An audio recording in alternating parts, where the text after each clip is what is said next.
ವಿಚಾರದಲ್ಲಿ ನಿಮಗೆ bottom of the deck ಬಂದಿರುವಂತಹದ್ದು ಇಂಪ್ರೆಸ್ ಕಾರ್ಡ್ ಬಂದಿದೆ. ಸೊ ಇಂಪ್ರೆಸ್ ಕಾರ್ಡ್ ಏನನ್ನು ರೆಪ್ರೆಸೆಂಟ್ ಮಾಡುತ್ತೆ? ಕೆಲವೊಂದು ರೀತಿಯ ನಿಮ್ಮ ಲವ್ ಲೈಫಿನ ವಿಚಾರದಲ್ಲಿ ಶಾಂತವಾಗಿರ್ಬೇಕು, ಸಮಾಧಾನವಾಗಿರ್ಬೇಕು, ಒಂದು ಪ್ರೀತಿ ಇರಬೇಕು ಅನ್ನುವಂತಹದ್ದು, ಮತ್ತೆ ಒಂದು ಸ್ಟೇಬಲ್ ಆಗಿರ್ಬೇಕು ಅನ್ನುವಂತಹ ರೀತಿಯಲ್ಲಿ ನೀವು ಆಲೋಚನೆಯನ್ನು ಮಾಡ್ತಾ ಇರುವಂತಹದ್ದು ಬಾಟಮ್ ಆಫ್ ದ ಡೆಕ್ ಅಲ್ಲಿ ರೆಪ್ರೆಸೆಂಟ್ ಆಗ್ತದೆ. ಲೈಫಿನ ವಿಚಾರದಲ್ಲಿ ಪಾಸ್ಟಿನಲ್ಲಿ ಕೆಲವೊಂದು ರೀತಿಯ ಕೆಲವೊಬ್ಬರಿಗೆ ಸೋಲ್ಮೇಟ್ ಕನೆಕ್ಷನ್ ಅನ್ನ ರೆಪ್ರೆಸೆಂಟ್ ಮಾಡ್ತಾ ಇದೆ ಕೆಲವೊಬ್ಬರಿಗೆ. ಓಕೆನಾ? ನಿಮ್ಮ ಪ್ರೀತಿಯಲ್ಲಿ ಒಂದು ರೀತಿಯ ಬಾಂಡೇಜ್ ಇರುವಂತಹದ್ದು ರೆಪ್ರೆಸೆಂಟ್ ಆಗ್ತಾ ಇದೆ.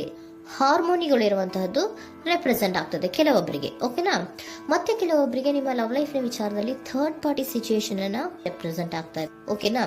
ಥರ್ಡ್ ಪಾರ್ಟಿ ಸಿಚುಯೇಷನ್ಸ್ ಅನ್ನ ರೆಪ್ರೆಸೆಂಟ್ ಮಾಡ್ತದೆ ನಿಯರ್ ಪಾಸ್ಟಿನಲ್ಲಿ ನಿಮಗೆ.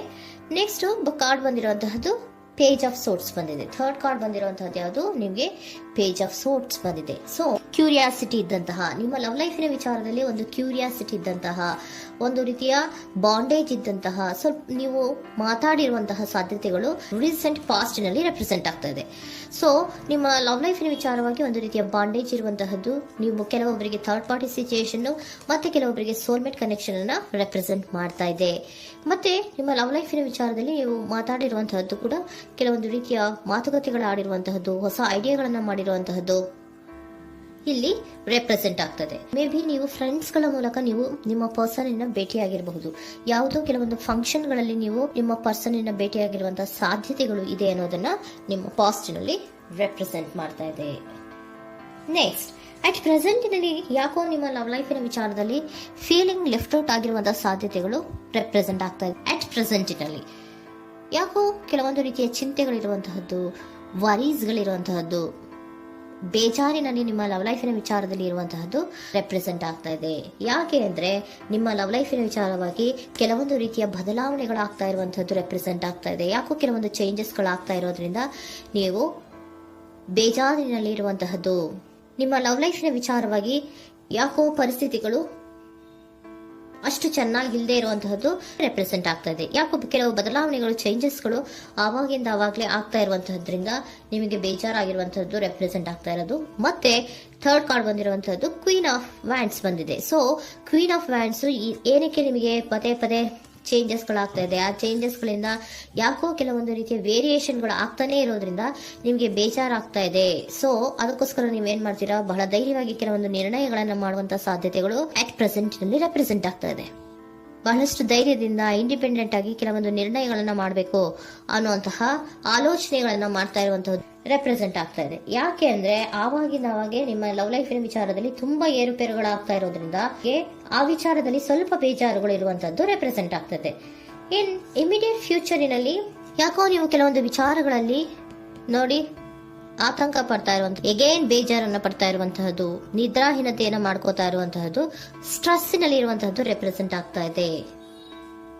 ಕೆಲವೊಂದು ನಿರ್ಣಯಗಳನ್ನು ತಗೊಳ್ಳುವಂತಹ ಸ್ಟ್ರೆಸ್ಗಳಲ್ಲಿ ಇರುವಂತಹದ್ದು ಕೆಲವೊಬ್ಬರಿಗೆ ಯಾಕೋ ಇಮಿಡಿಯೇಟ್ ಫ್ಯೂಚರ್ ನಲ್ಲಿ ಕೂಡ ರೆಪ್ರೆಸೆಂಟ್ ಆಗ್ತಾ ಇದೆ. ಆದ್ರೆ ಫ್ಯೂಚರ್ ನಲ್ಲಿ ನೀವು ಏನ್ ಮಾಡ್ಬೇಕಾಗಿತ್ತು? ಸೊ ಕ್ವಿಕ್ ಥಿಂಕಿಂಗ್ ಅನ್ನ ಮಾಡ್ಬೇಕಾಗಿತ್ತು. ಕೆಲವು ವಿಚಾರಗಳ ಬಗ್ಗೆ ನೀವು ಫೋಕಸ್ ಅನ್ನ ಮಾಡ್ಬೇಕಾಗಿತ್ತು. ಏನಾಗ್ತಾ ಇದೆ ನಮ್ಮ ಲವ್ ಲೈಫಿನ ವಿಚಾರದಲ್ಲಿ ಅನ್ನೋದನ್ನ ಫೋಕಸ್ ಅನ್ನ ಮಾಡಿದ್ರೆ ನಿಮ್ಮ ಲವ್ ಲೈಫಿನ ವಿಚಾರದಲ್ಲಿ ಕೆಲವೊಂದು ರೀತಿಯ ಫುಲ್ಫಿಲ್ಮೆಂಟ್ಗಳು, ಸಮಾಧಾನಗಳು, ಖುಷಿಗಳು ಇರುತ್ತೆ. ಯಾವಾಗ ನೀವು ಫೋಕಸ್ ಅನ್ನ ಮಾಡೋದಿಲ್ವೋ ಆಗ ನಿಮ್ಗೆ ಮತ್ತಷ್ಟು ಆತಂಕಗಳು, ಬೇಜಾರುಗಳು ಆಗುವಂತ ಸಾಧ್ಯತೆಗಳು ಇದೆ. ಇದು king of swords, nine of swords ಇನ್ನ ಕ್ಲಾರಿಫಿಕೇಶನ್ ಕಾರ್ಡ್ ಅಷ್ಟೇ. ಅಂದ್ರೆ ಏನು? ನೀವು ಕೆಲವೊಂದು ವಿಚಾರಗಳಲ್ಲಿ ಫೋಕಸ್ ಅನ್ನ ಮಾಡಬೇಕು. ಲವ್ ಲೈಫಿನ ವಿಚಾರಗಳಲ್ಲಿ ಫೋಕಸ್ ಅನ್ನ ಮಾಡಿ ಕೆಲವೊಂದು ರೀತಿಯ ಆಕ್ಷನ್ಸ್ ಗಳನ್ನ ತಗೊಂಡ್ರೆ ಫುಲ್ಫಿಲ್ಮೆಂಟ್ ಗಳಾಗುವಂತಹ, ಸಮಾಧಾನಗಳಾಗುವಂತಹ, ಖುಷಿಗಳಾಗುವಂತಹ ಸಾಧ್ಯತೆಗಳು ಇದೆ. ಕರೆಕ್ಟ್ ಆಗಿ ಮಾತಾಡಬೇಕು. ಏನ್ ಮಾತಾಡಬೇಕು ನಿಮ್ಮ ಲವ್ ಲೈಫಿನ ವಿಚಾರವಾಗಿ ಕರೆಕ್ಟ್ ಆಗಿ ಮಾತಾಡಿ ಕೆಲವೊಂದು ರೀತಿಯ ಕ್ಲಿಯರ್ ಥಿಂಕಿಂಗ್ ಅನ್ನ ಮಾಡಿ ಕ್ವಿಕ್ ಆಕ್ಷನ್ಸ್ ಅನ್ನ ತಗೊಳ್ಳುವಂತಹದ್ದು ರೆಪ್ರೆಸೆಂಟ್ ಆಗ್ತಾ ಇದೆ. ಓಕೆನಾ? ಇದಿಷ್ಟು ನಿಮ್ಮ ಕಾರ್ಡ್ಸ್ ನ ರೀಡಿಂಗು. ನೆಕ್ಸ್ಟ್, ಏಂಜಲ್ ಗೈಡೆನ್ಸ್ ನಿಮ್ಗೆ ಏನ್ ಹೇಳ್ತಾ ಇದ್ದಾರೆ ಅನ್ನೋದನ್ನ ನೋಡೋಣ. ನಿಮ್ಮ ಲವ್ ಲೈಫಿನ ವಿಚಾರವಾಗಿ ಏಂಜಲ್ ಗೈಡೆನ್ಸ್ ಏನ್ ಕೊಡ್ತಾ ಇದ್ದಾರೆ? ವೇಟ್ ಅಂತ ಹೇಳ್ತಾ ಇದ್ದಾರೆ. ಸ್ವಲ್ಪ ತಾಳ್ಮೆಯಿಂದ ಇರೋ, ಅವಸರದಲ್ಲಿ ಯಾವ ನಿರ್ಧಾರವನ್ನ ಕೂಡ ಮಾಡಬೇಡ ಅನ್ನೋದನ್ನ ಏಂಜಲ್ ಗೈಡೆನ್ಸ್ ಕೊಡ್ತಾ ಇದ್ದಾರೆ. It's up to you. ಇದು ಎಲ್ಲ ನಿನಗೆ ಬಿಟ್ಟಿರುವಂತಹದ್ದು. ಬೇಗ ಬೇಗ ಕೆಲವೊಂದು ನಿರ್ಧಾರಗಳನ್ನ ಕ್ವಿಕ್ ಥಿಂಕಿಂಗ್ ಅನ್ನ ಮಾಡಿದ್ರು ಕರೆಕ್ಟ್ ಆಗಿ ಕ್ಲಿಯರ್ ಥಿಂಕಿಂಗ್ ಅನ್ನ ಮಾಡಬೇಕು. ಸೊ ಕ್ಲಿಯರ್ ಥಿಂಕಿಂಗ್ ಅನ್ನ ಮಾಡೋದಕ್ಕೆ ಲವ್ ಲೈಫ್ ನ ವಿಚಾರವಾಗಿ ಸ್ವಲ್ಪ ಟೈಮ್ ಬೇಕಾಗುತ್ತೆ. ಅದಕ್ಕೋಸ್ಕರನೇ ಏಂಜಲ್ ಗೈಡೆನ್ಸ್ ನಿಮ್ಗೆ ಏನ್ ಕೊಡ್ತಾ ಇದಾರೆ, ಸ್ವಲ್ಪ ವೇಟ್ ಮಾಡಿ, ಇಟ್ಸ್ ಅಪ್ ಟು ಯು, ಇದು ನಿಮ್ಗೆ ಬಿಟ್ಟಿರುವಂತಹದ್ದು. ಪರ್ಫೆಕ್ಟ್ ಟೈಮಿಂಗ್, ಕೆಲವೊಂದು ವಿಚಾರಗಳಿಗೆ ಪರ್ಫೆಕ್ಟ್ ಟೈಮಿಂಗ್ ಅನ್ನೋದು ಅಥವಾ ಡಿವೈನ್ ಟೈಮಿಂಗ್ ಅನ್ನೋದು ಬರಬೇಕು. ಆಗ ಕೆಲವೊಂದು ನಿರ್ಣಯಗಳನ್ನ ಮಾಡಬಹುದು. ಸ್ವಲ್ಪ ನೀವು ಈಗ ಯಾವುದೇ ರೀತಿಯ ಅವಸರದ ನಿರ್ಧಾರಗಳನ್ನು ಮಾಡೋದು ಬೇಡ ಅಂತ ಹೇಳ್ತಾ ಇದ್ದಾರೆ. ಓಕೆ, ಸರೆಂಡರ್ ಕಾರ್ಡ್ ಏನ್ ಹೇಳ್ತಾ ಇದ್ದಾರೆ ಅನ್ನೋದನ್ನ ನೋಡೋಣ. So surrender frustration doesn't open any doors. The key to resolving a dilemma, dissolving a block, is to take a breath, center yourself and regroup so may approach the situation more calmly. Frustration, ಹತಾಶೆ ಅನ್ನೋದು ಮಾಡ್ಕೋಬೇಡಿ. ಹತಾಶೆ ಮಾಡ್ಕೊಳ್ಳೋದ್ರಿಂದ ನಿಮ್ಗೆ ಯಾವುದೇ ರೀತಿಯ ಹೊಸ ಐಡಿಯಾಗಳು ಬರಲ್ಲ, ಹೊಸ ಥಿಂಕಿಂಗ್ಗಳು ಬರಲ್ಲ, ಕ್ಲಿಯರ್ ಥಿಂಕಿಂಗ್ ಅನ್ನ ಮಾಡಕ್ಕೆ ಸಾಧ್ಯ ಆಗಲ್ಲ. ಸೊ ಅದಕ್ಕೆ ನೀವೇನ್ ಮಾಡ್ಬೇಕು, ಫ್ರಸ್ಟ್ರೇಷನ್ ಅನ್ನ ಬಿಟ್ಬಿಟ್ರೆ ನೀವು ಸಮಾಧಾನವಾಗಿ ಯೋಚನೆ ಮಾಡಿ ಕೆಲವೊಂದು ನಿರ್ಧಾರಗಳನ್ನ ಮಾಡಿ ಅನ್ನೋದನ್ನ ಸರೆಂಡರ್ ಕಾರ್ಡ್ ಕೂಡ ನಿಮ್ಗೆ ಹೇಳ್ತಾ ಇದ್ದಾರೆ. ಸೊ ನಿಮ್ಮ ಲವ್ ಲೈಫಿನ ವಿಚಾರದಲ್ಲಿ ಈಗ ಸ್ವಲ್ಪ ನಿಮಗೆ ಬೇಜಾರುಗಳಿರುವಂತಹದ್ದು, ಕೆಲವೊಂದು ಬದಲಾವಣೆಗಳು, ವೇರಿಯೇಷನ್ಗಳು ಆಗ್ತಾ ಇರುವಂತಹದ್ದು ರೆಪ್ರೆಸೆಂಟ್ ಆಗ್ತಾ ಇದೆ.